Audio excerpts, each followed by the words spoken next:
Now you're coming off of a major loss against Sean Strickland, which ended up aging actually perfectly for you. You lost to the champion, so no fault to Abus Magomedov, right? But it did go to show that, listen, you start off quick, you better be able to bring it for the rest of those 15 minutes, 25 minutes, however many minutes are in the round or in the fight that you're fighting.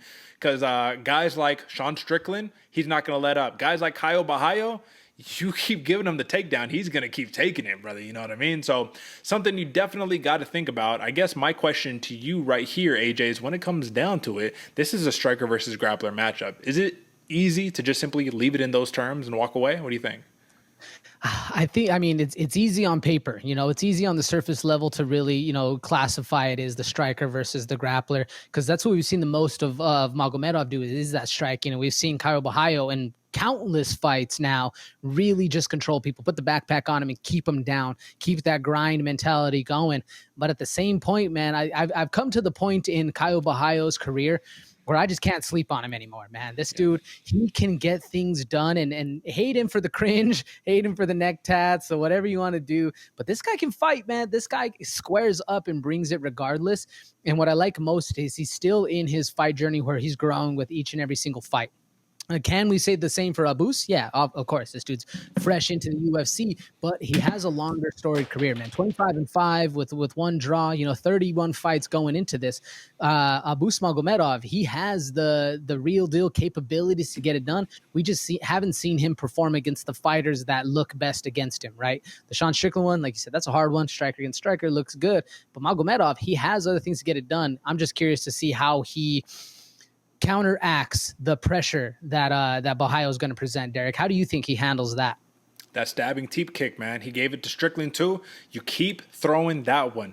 Uppercuts up the middle. This is actually something that you talk about a lot, man. You want to distract the wrestler. You want to give him something to think about. Knees, elbows, uppercuts. Everything needs to go up that center line to remind them, if you shoot in, you are going to pay. And that's the problem, man. Caio Borralho is one of those fighters who I absolutely agree with everything that you just said. You can't sleep on the man. He finds a way to get it done. If he has to wrap up your legs, clinch you up, drag you down, and just steam or ragdoll you, time and time again, like he will do it. And he has the cardio to do it too, even if he gets tired in the later rounds, right? But the difference is Magomedov is a guy where if you just get caught, which happens to Borralho time and time again, you'll see it. He'll get caught on the feet, big motion, oh, shoot, okay, and then reset and then get back to his work. I don't know if he has that many opportunities to eat it and then reset. I think you get caught by a Magomedov, has pretty massive power, really good timing, really good precision. I think it's a really tough spot. But the good news is, as a wrestler, I'm not saying this dude is Habib or whatever the case may be. When you get clipped and when you get hurt, you have a natural tendency and an automatic reaction to what? Shoot for the legs. So a lot of these wrestlers, they get hurt and then they save themselves out, get bailed out because they're able to secure a takedown. Caio Borralho is one of those guys who I think is so ingrained. Muscle memory is so intact in terms of his grappling that it's one of those that you can't, it's not a 6-week camp that's going to prepare you for this, or even a 12-week camp that's going to prepare you for the takedown defense that you're going to need to stop this guy's takedowns. But is it as simple as that? Is it a matter of if Magomedov keeps it on the feet, he wins? If Borralho keeps it on the ground, he wins. Is it that clear cut, or is there any more to this matchup that we're missing? No, I think there's a little bit more, especially, as far as the Magomedov side, we need to see a little bit more well-roundedness. We just need to see the game plan put into effect and how he handles everything else, because he can hell of a strike, he can defend, he knows how to maintain range, he knows how to bob and weave and do everything that looks good on the feet. But how does he handle being in that washing machine style fight and then transforming that into his dominance? Where what I like about Borralho, like I said, he's still growing from fight to fight. So if he can land those quick jabs he likes, man, land in some power left hooks, that's where we really start to see the development of Borralho. And if he's able to do that, sting Magomedov a couple times, we could see a whole different fight right here. So I do think it's a little more complicated than just one keeps it on the ground and one keeps it standing. Borralho has a lot to offer, folks, and that's exactly why I'm not sleeping on him anymore. I almost went with Magomedov for this fight, but I told myself, nah, man, Borralho, he's been growing. He's a real deal. What do you think, Derek? Is this a complete out of nowhere for Borralho, or does he have a real deal shot to really make a mark on the UFC right here?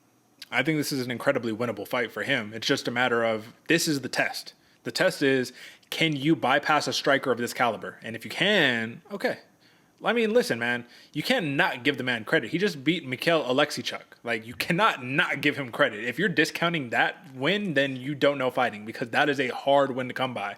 And I would argue Alexichuk actually is a little bit more of a dangerous striker than Magomedov, given his downward or downhill boxing style. It's not long and rangy and out at distance. It's in your face. I'm looking to knock you out. So unless Magomedov is going to bring that, you got to be careful too, because you got to watch the takedown. I think Borralho gets it done, and that is why he is my prop lock of the night. Folks, I am going points. Caio Borralho. And to back up the evidence of what I am rocking here, if you look at his last 5 fights, 3 of the 5 fights are via decision. 1 is a submission. That was his last fight against Mikhail Alexichuk, right? And that's just a matter of you just steamroll somebody long enough, man. They're going to eventually give up their neck. And then it was Jesse Murray. That was ground and pound TKO. What does this mean? This means that all of his victories are stemming from the same position. That backpack, that I'm wrapped up on you, ground and pound, submission, I'm going to give you 1. And I think that I'm going to give enough credit to Magomedov to say he won't give up that easily. But maybe he will. And maybe he gets a finish, man, because I'm overestimating Magomedov. But I think decision. I like to play. Anything else on this one? No, I like decision as well. Is going to be my prop lock, but I think the other one, Rodrigo Nascimento, just seems a little juicier. But if you look at Caio Borralho's track record, this is very much in line with a prop lock. I mean, listen, man, the numbers are there, the track record, the history. If we don't hit this one, Jesus, bro, I just need to go pick some Lucky Charms, the 3-leaf clovers or something, bro. I don't know what's going on.